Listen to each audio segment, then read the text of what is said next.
Hey guys, welcome to the Abridged clip for Sovereign Self, episode number 3. I'm doing these little clips just to summarize what I talked about for those of you who don't care about my ramblings.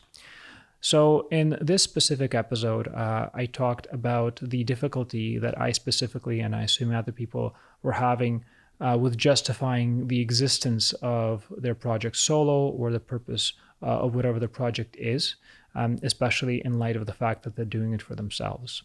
And my conclusion from reflection on that was that I, and many of us in general, are missing a coherent self narrative. And that self narrative is the way that we describe ourselves to ourselves. It's a key attribute of that objective self that we talked about in the last episode, and has a lot to do with the fact that in order for us to talk to ourselves, we need to understand and know our backstory and motivations and history. So building your self-narrative is extremely important because from that self-narrative comes the ability for you to rationalize yourself to yourself.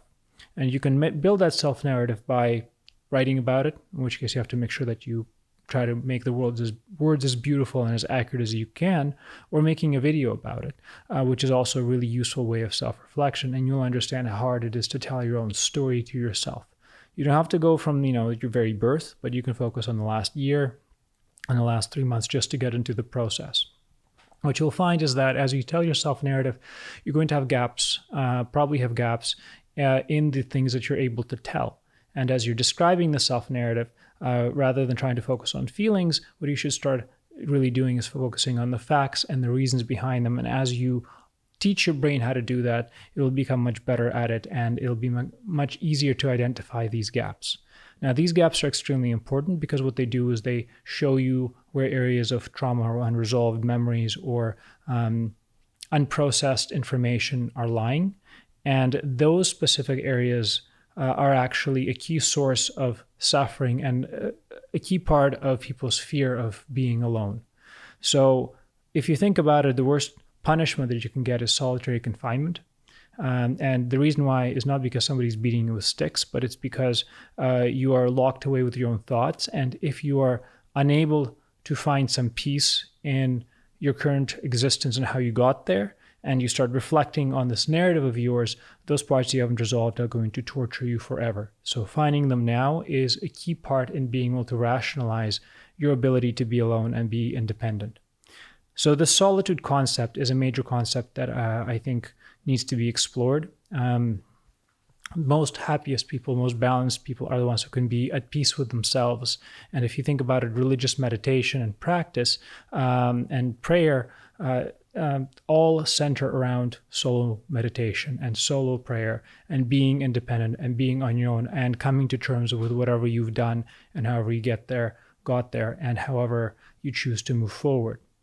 So this ability to be alone, this ability to be yourself is hugely important because I think it allows you to create and repair this self-narrative that you have. And this solitude is also a prerequisite to creativity because only being alone can you actually start finding ways to express whatever you're feeling and create things that are truly unique to yourself and actually come from within.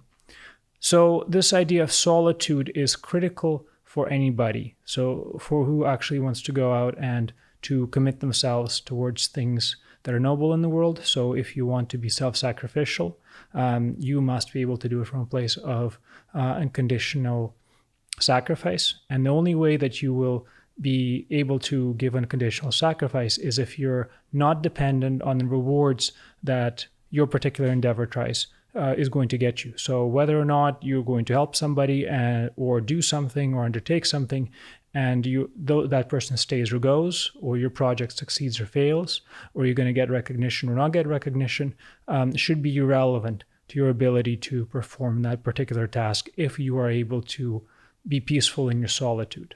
But that's very difficult because many people really try to crave that connection by doing things and thinking that there's a trade that exists, and in doing so, they become very quickly dependent on the outcomes of their actions. So they don't really do things for themselves or for the fact that they're right.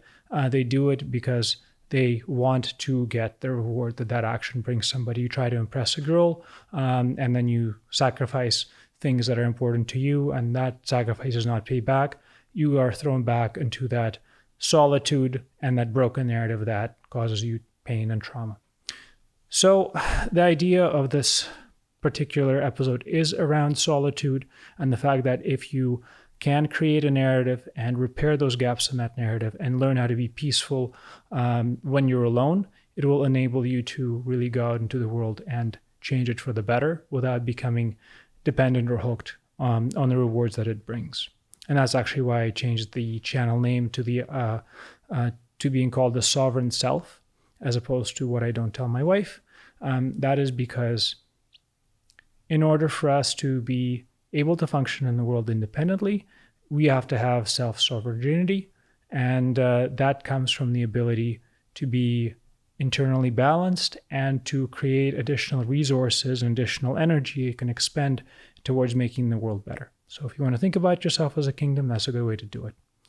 Thanks very much, guys. This has been the Abridged record, and if you're interested, please watch the full episode or engage with ThinkSpot or leave a comment and subscribe. Thanks. Bye.